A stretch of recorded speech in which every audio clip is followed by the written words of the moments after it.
Dear student, आप सभी का एपीएस स्टडी में स्वागत है। आज हम पढ़ने वाले हैं क्रय वापसी बही के क्रियात्मक प्रश्नों को पढ़ेंगे। आज क्रय वापसी बही में पिछले वीडियो में हमने पढ़ा कि क्रय वापसी बही क्या होता है, विक्रय वापसी बही क्या होता है, और उसके एक उदाहरण को भी हमने समझा। तो आज हम जो है क्रियात्मक प्रश्न की ओर चलेंगे। क्रय वापसी बही में क्रियात्मक प्रश्न को हम बनाएंगे। एक क्रियात्मक प्रश्न क्रय वापसी बही से बनाएंगे, एक क्रियात्मक प्रश्न विक्रय वापसी बही से बनाएंगे। तो आपको पूरा क्लियर हो जाएगा कि क्रय वापसी बही में कैसे लेखा करना है और विक्रय वापसी बही में लेखा कैसे करना है। ठीक है, तो आज क्वेश्चन नंबर 9 से स्टार्ट करते हैं। क्वेश्चन नंबर 9 को देखो, निम्नलिखित व्यवहारों को क्रय वापसी बही में लिखा है। तो हम क्या करेंगे, आज इस जो क्वेश्चन है, ये जो क्वेश्चन है उसको हम बनाएंगे। ठीक है, तो चलिए स्टार्ट करते हैं वीडियो को। और वीडियो को शुरू करने से पहले आप वीडियो को लाइक कर दीजिए, चैनल को सब्सक्राइब कर दीजिए, ताकि जब भी मैं नया वीडियो डालूं आप तक वो वीडियो पहुंच सके। तो देखिए, यहाँ पर निम्नलिखित व्यवहारों को क्रय वापसी बही में लिखिए। 2000 को दिसंबर 15 को शांति प्रसाद को वापस किया। कितना का सामान वापस किया? यहाँ पर लिखा है 2 पंखे सिन्नी 500 रुपये प्रति पंखा। व्यापारिक कटौती कितना? 10%। कारण है पंखों का काम न करना। तो यह इसको जो है हमको बनाना है। तो सबसे पहले आपको प्रारूप खींचना है। तो प्रारूप क्या होता है क्रय वापसी बही का? देखिए, यहाँ पर दिनांक, विवरण, क्रय वापसी बही यहाँ पे लिखना है ऊपर में। फिर नाम की चिट्ठी क्रमांक, नाम है ये, नाम की चिट्ठी क्रमांक, और खाता पृष्ठ, राशि और शुद्ध राशि। इस प्रकार से आपको प्रारूप खींच लेना है। प्रारूप में फिर हम उसको लिखते जाएंगे। जैसे शांति प्रसाद को वापस किया, कितना? 2 पंखे सिन्नी 500 रुपया प्रति पंखा। सिन्नी कंपनी का नाम है। तो 2 पंखा 2000, सन 2000 को है तो 2000 लिख दिए। दिसंबर है तो दिसंबर लिख देंगे हम। दिसंबर कितने को? 15 तारीख को। 15 तारीख लिख दिए। 2 पंखे हैं 500 रुपये प्रति पंखा। किसको? तो यहाँ पर जिसको हमने क्या किया, वापस किया, उसका नाम लिखेंगे शांति प्रसाद। शांति प्रसाद, ठीक है, शांति प्रसाद। और यहाँ पे लिखा है, देखिए, व्यापारिक कटौती 10%। व्यापारिक कटौती 10%, यहाँ पर भी लिखना पड़ेगा। घटाया लिख दीजिए, घटाया 10% व्यापारिक कटौती, क्योंकि लेते समय भी ये छूट हमको मिला था। तो इतने छूट के साथ जो राशि है वो लिखेंगे हम। तो यहाँ पर 2 पंखा है, इसलिए 500 का कितना हो जाएगा? 1000 हो गया 2 पंखे का। 10% घटाओगे कितना होगा? 100 रुपये माइनस हो जाएगा 10%। और इसमें क्या लिखोगे? 900 रुपया। ठीक, 1000 का 10% 100 रुपये होता है। निकालते कैसे हैं मैंने पिछले वीडियो में बताया है कि 1000 गुणित कर देंगे 10/100 कर देंगे। तो यहाँ पर से 0 कट हो जाएगा। तो क्या आ गया? 100 आ गया। यही क्या है? छूट है। तो 10% हमने घटा दिया, यहाँ पर हो गया 900 रुपये। ठीक, उसके बाद दूसरा जो है, दूसरा क्वेश्चन दिया दिसंबर 30 को श्याम सुंदर को वापस किया। श्याम सुंदर को वापस किया कितना? 3 दर्जन होल्डर। दर जो है 10 रुपये प्रति दर्जन, 3 दर्जन है। कारण जो लिखा है, आदेश से अधिक माल। यहाँ पर किसी प्रकार का छूट नहीं है, इसलिए यहाँ पे कोई किसी प्रकार का घटाने वाला काम नहीं होगा। ठीक है, तो हम यहाँ पर लिखेंगे श्याम सुंदर दिसंबर 30 तारीख को। दिसंबर 30 तारीख को यहाँ पर लिखेंगे श्याम सुंदर, केवल नाम लिख दीजिएगा, श्याम सुंदर। और यहाँ पर जो क्या चीज़ है उसको लिखना है। यहाँ पे आप लिख सकते थे ऊपर में 2 पंखे @ यहाँ पर लिख सकते थे 500 रुपया प्रति पंखा। ठीक है, यहाँ पर भी लिख सकते हैं 3 दर्जन क्या है? होल्डर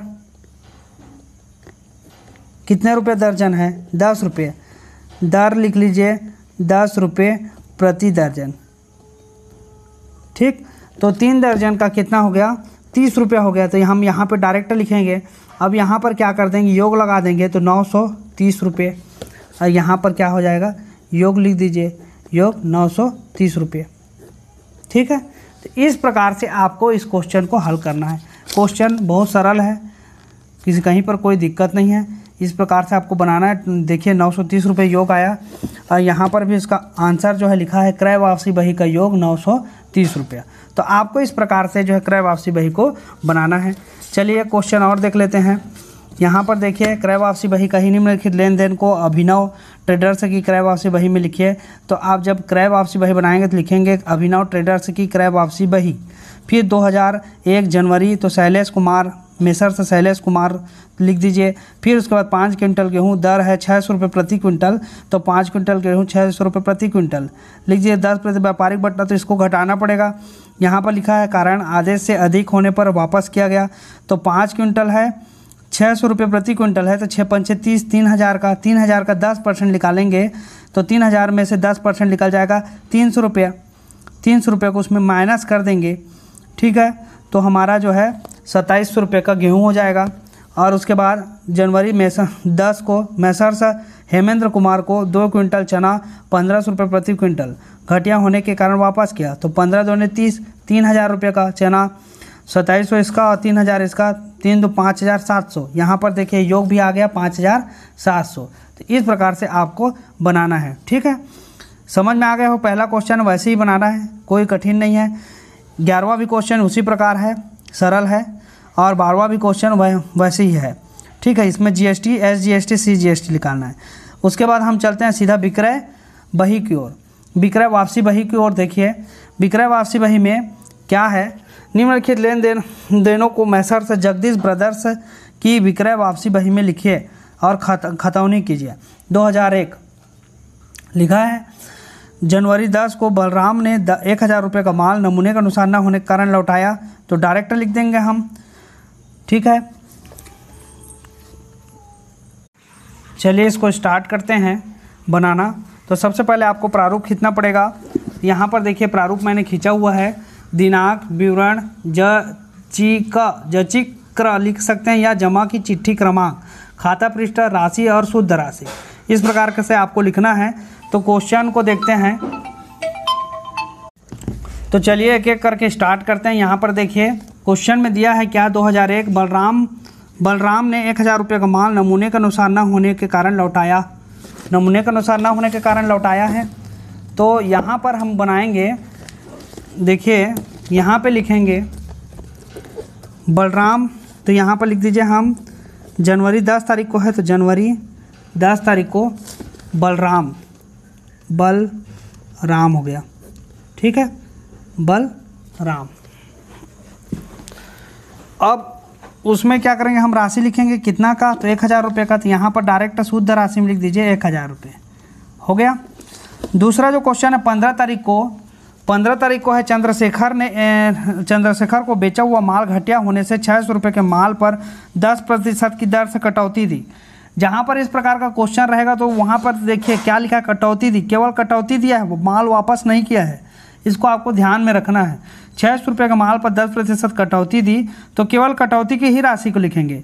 क्लियर हो रहा है? तो यहाँ पर 600 का 10% होगा 60 रुपये।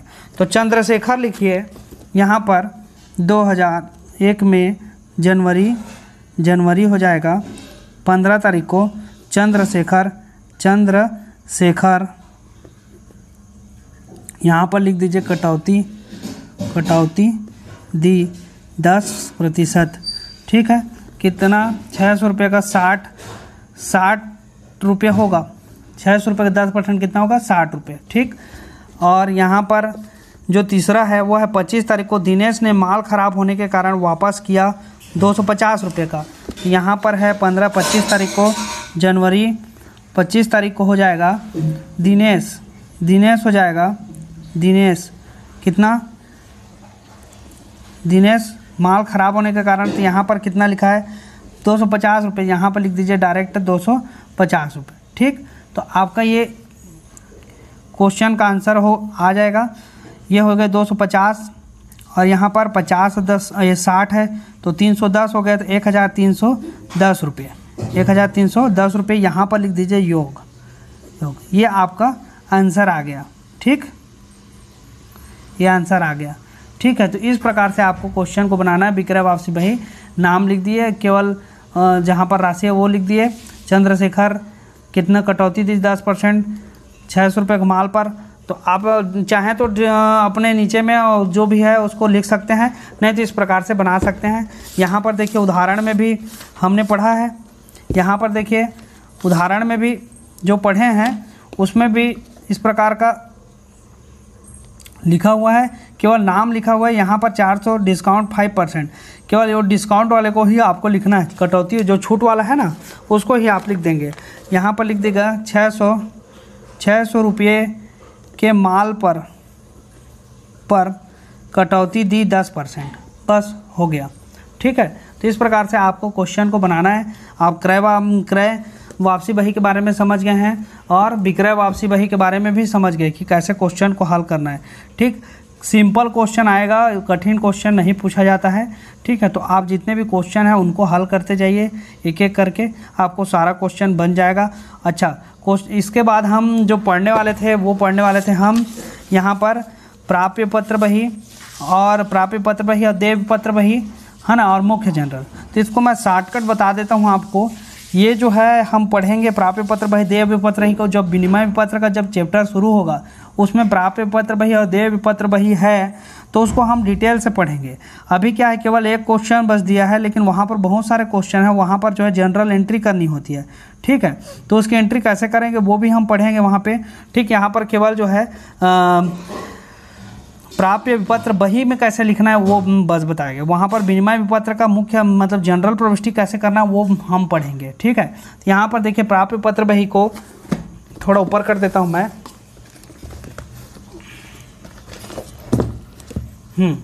तो यहाँ पर देखते जाइए, व्यापार के दौरान अनेक देनदारों से भुगतान में विपत्र प्राप्त होते रहते हैं।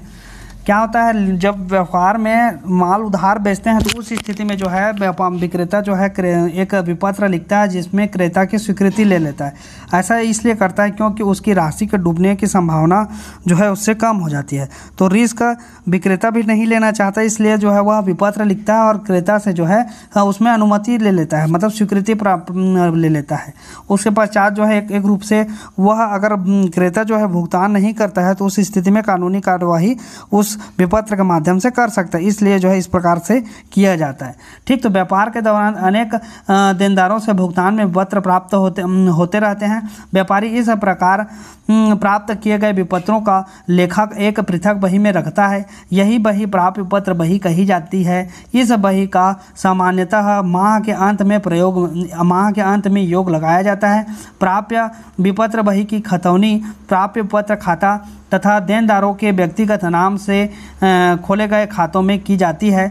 देनदारों के खातों को उनसे संबंधित प्राप्त किए गए विपत्र की राशि से समाकलित किया। देनदार मतलब आप समझ रहे हैं कि जो पैसा हमको देता है उसे हम क्या बोलते हैं, देनदार कहते हैं। जो हमसे लेगा वो हमारा लेनदार कहलाएगा। ठीक है, तो देनदार जो हमको पैसा देगा वो हमारा क्या होगा, देनदार होगा।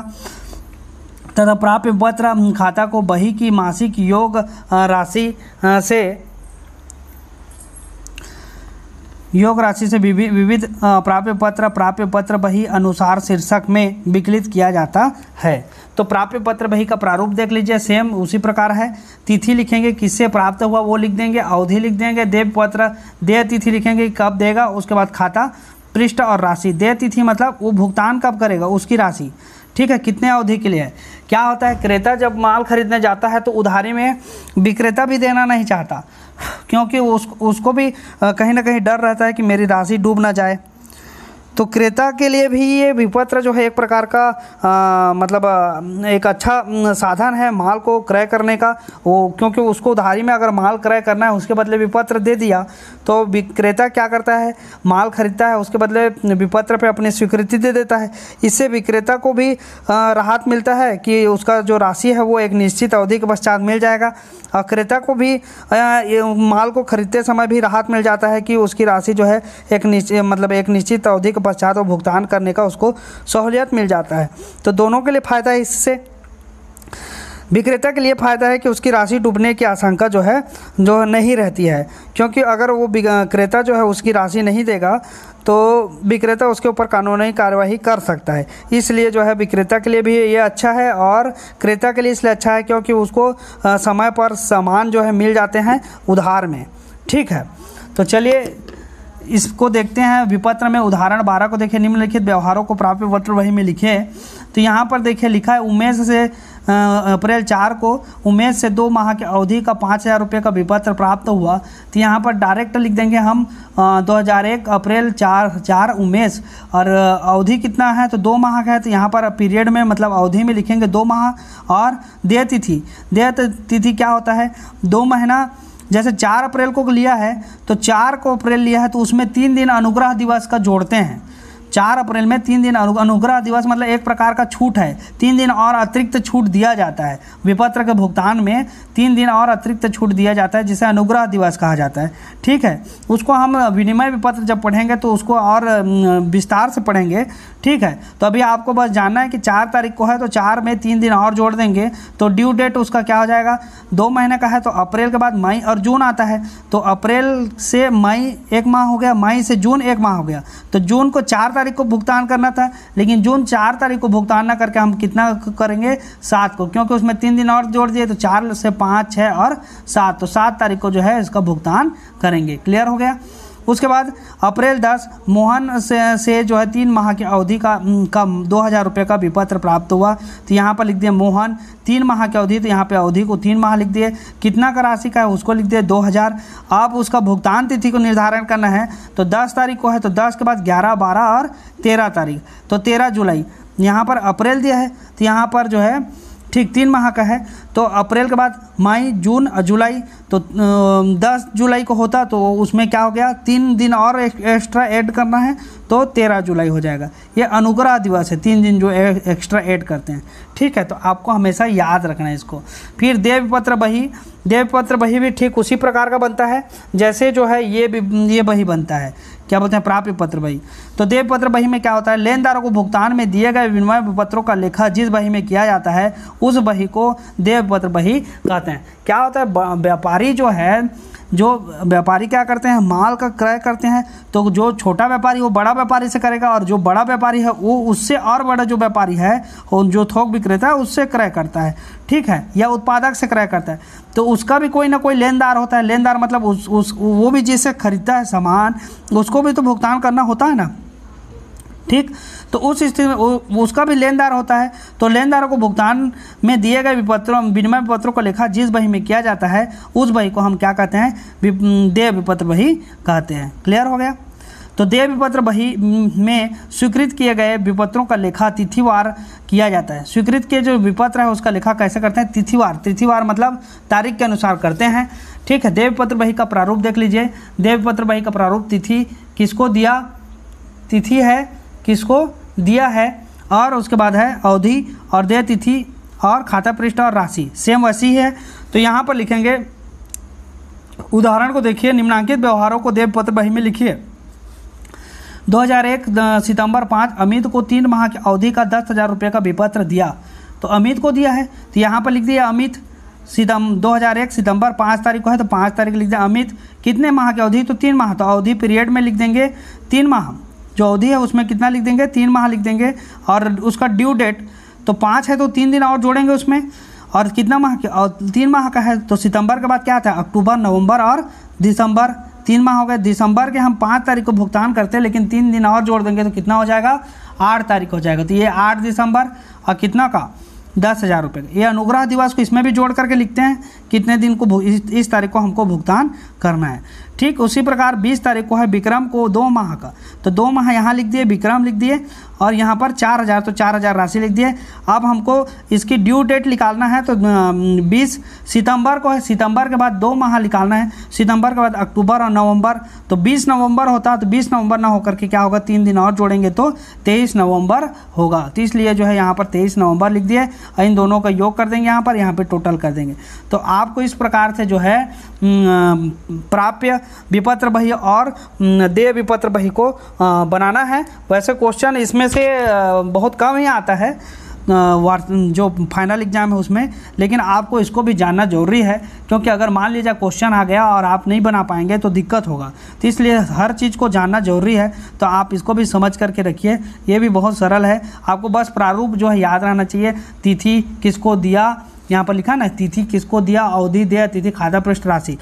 आपको मैं एक सलाह देना चाहता हूं कि जितने भी आपके कॉमर्स में इस 11वीं के बुक में जितने भी प्रारूप हैं, चाहे वो जो है नकल बही से संबंधित हो, खाता बही से संबंधित हो, चाहे क्या बोलते हैं क्रय वापसी बही, क्रय विक्रय वापसी बही, चाहे क्रय बही से, विक्रय बही से, रोकड़ बही से, ये सारे के बारे में भी पढ़ेंगे। तलपट हो गया और क्या बोलते हैं व्यापार खाता, लाभ हानि खाता, चिट्ठा, ये सारे का प्रारूप को ना आप एक जगह जो है बना करके रख लीजिए। सारे का फॉर्मेट एक जगह पर खींच के रख लीजिए।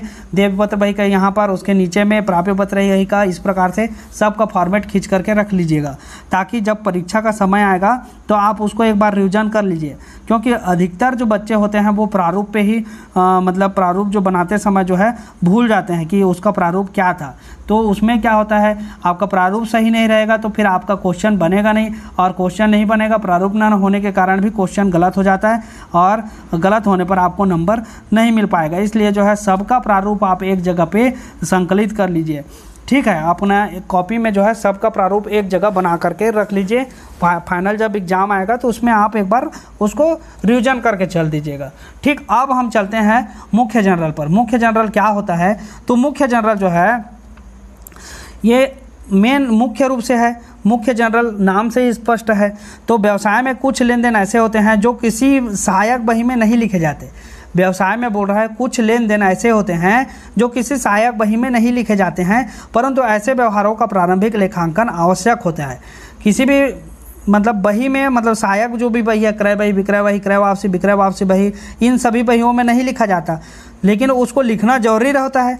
तो उसको कहाँ लिखेंगे? तो ऐसे सभी व्यवहार जिन्हें सहायक बहियों में नहीं लिखा जाता है, उनके प्रारंभिक लेखांकन के लिए पृथक से रखी जाने वाली बही को क्या कहते हैं? मुख्य जनरल कहते हैं। ऐसे सभी व्यवहार जिन्हें सहायक बहियों में नहीं लिखा जाता है, उनके प्रारंभिक लेखांकन के लिए पृथक से रखी जाने वाली बही को मुख्य जनरल कहते हैं। सामान्यतः मुख्य जनरल में निम्नांकित लेखे किए जाते हैं। पहला जो है संपत्तियों के उधार क्रय विक्रय का लेखा। संपत्तियों के उधार क्रय विक्रय का लेखा, डूबत ऋण, अनादित विपत्र, पृष्ठांकित विपत्रों के लेखे। ये सारे जो संपत्तियों के जो भी उधार क्रय विक्रय, डूबत ऋण हो गया, अनादृत विपत्र हो गया, इन सब का लेखा कहाँ करेंगे? हम मुख्य जनरल में करते हैं। फिर है प्रारंभिक प्रविष्टियाँ। वर्ष के प्रारंभ में की जाने वाली प्रविष्टियों को क्या बोलते हैं? हम प्रारंभिक प्रविष्टियाँ कहते हैं। उसके बाद आगे चल के बताऊंगा मैं कि प्रारंभिक प्रविष्टियाँ भी क्या होती है, उस कैसे करते हैं। फिर हस्तांतरण प्रविष्टियाँ, तो वो एक खाते से दूसरे खाते में राशि स्थानांतरित की जाती है। एक खाते से दूसरे खाते में राशि स्थानांतरित की जाती है, उसकी भी प्रविष्टियाँ किसमें करते हैं? मुख्य जनरल में करते हैं। फिर संशोधन प्रविष्टियाँ, त्रुटिपूर्ण लेखों को सुधारने का जो लेखा होता है वो भी कहाँ होगा? मुख्य जनरल में होगा। कई बार हो जाता है कि हम जो है गलती से किसी खाते को डेबिट कर देते हैं, किसी खाते को क्रेडिट कर देते हैं, जबकि वैसा नहीं होना चाहिए था, एक्चुअल में दूसरा होना था। तो उस स्थिति में जो है संशोधन जो प्रविष्टियाँ होती है वो प्रविष्टियाँ मुख्य जनरल में किया जाता है। ठीक, उसके बाद है समायोजन प्रविष्टियाँ। समायोजन प्रविष्टियाँ में क्या होता है? अदत्त पूर्व दत्त व्यय, अदत्त व्यय पूर्व दत्त व्यय, ठीक है, या अदत्त जो भी है या पूर्व दत्त जो भी है, उपार्जित अनुपार्जित आय भी हो सकता है। तो उपार्जित अनुपार्जित का लेखा भी समायोजन जो भी प्रविष्टियाँ वो भी मुख्य जनरल में होगा। अंतिम प्रविष्टियाँ, तो वर्ष के अंत में की जाने वाली जो भी प्रविष्टियाँ होगी वो भी अंतिम प्रविष्टियाँ भी कहाँ होगी? मुख्य जनरल में होगी। ठीक, तो जिस तरह नकल बही में व्यवहारों को लिखा जाता है, ठीक उसी प्रकार से मुख्य जनरल में भी लेखा किया जाता है।